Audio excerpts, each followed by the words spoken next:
Did he get the red leaf cocksucker trophy? Vincent, you got it right. Peyton Manning. Peyton Manning went to the Denver Broncos, and he was a below average quarterback with a name that was as good as it got. And he played a shitty game, but he still managed to win the Super Bowl some fucking how. Mm-hmm. And then he hightailed it out of the league on top. And I'm like, that's genius. That's genius. This guy, I don't think he was a below average quarterback. I'm a Peyton Manning fan. He was on was so good. Peyton Manning was the second best quarterback for a decade. Tom Brady was the best quarterback for a decade. I was a Peyton Manning fan. I really liked how he would like break down the defense and like start screaming those audibles, and you'd see his offense shift around. It was like he was playing Madden, and he's calling audibles, and it was incredible. I was impressed by that. I hadn't seen that. And then like he could play Tom Brady, and Bill Belichick's like, yeah, move him however you want, bud. You know, it's going to kind of end the same every year for you though. Like they just every year it was just an ass whooping from Tom Brady. I remember some rough ones. Tom Brady had this career where it was like Super Bowl every other year for 15 fucking years. Like literally, he won the Super Bowl on average every third year for his entire career, and he played for 19 years. It was kind of neat that he left the Patriots and then won another Super Bowl, sort of proving that it was him. Yeah, that is cool. And Belichick hasn't been doing so hot. No, I don't think this diminishes him at all. But like what I want to talk about is not diminishes. No money. He seems like he's clearly the GOAT in the football world, and I am not one to question. I don't know about that. I don't know enough about football. It's just like, I thought he was. I mean, he's just won so many goddamn championships. You got to. Who would be the GOAT if not Tom Brady? Like. Or at least at quarterback. I don't know if they do it by different. I'm sure they do it by different positions. He's got to be the greatest of all time. I don't know.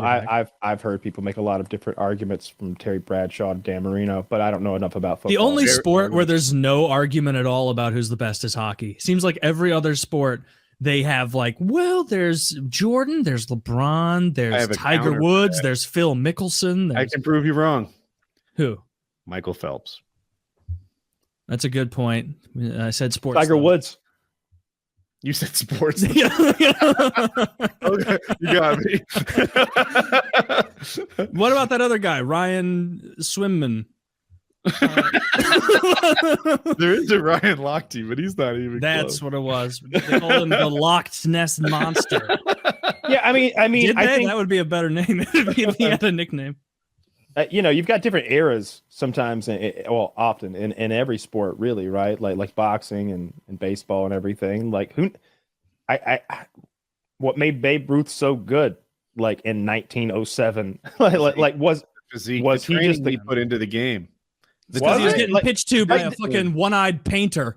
That might have been it, right? Like maybe he was a bum. Maybe he was just the only guy who ate enough Wheaties or whatever they were called back then. They paid him enough to be properly fed, and he dominated. Yeah. Like that guy gets 100 grams of protein a day. Oh my God! Wow! Can you get a picture of Babe Ruth? Was that it? In my mind, he's in his prime. Google Babe Ruth in his prime. Okay, yeah. Don't show me fat Elvis and be like, that's the king. Impossibly fat and like ridiculously out of shape. And how could he have ever been an athlete? But I think in reality, like he's not that fat. I think he was just a broad, strong guy, but also like, those old baseball uniforms. It looks like they just had kind of one size and they just draped everyone in a big old uniform. So his face isn't doing him any favors. That's very true. His body is 30 pounds overweight. He has the face of a guy who's 70 pounds overweight. Well, some people just have fat faces, and that's okay.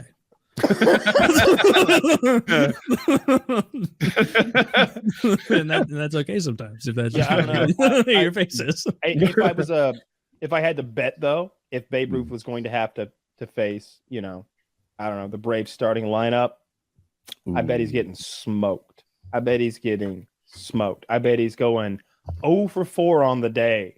Like I bet it's rough. I don't know. I bet balls didn't move the same way back then. Mm-hmm. I bet. Well, they moved more back then because you could do anything to the ball, right? Well, the balls were completely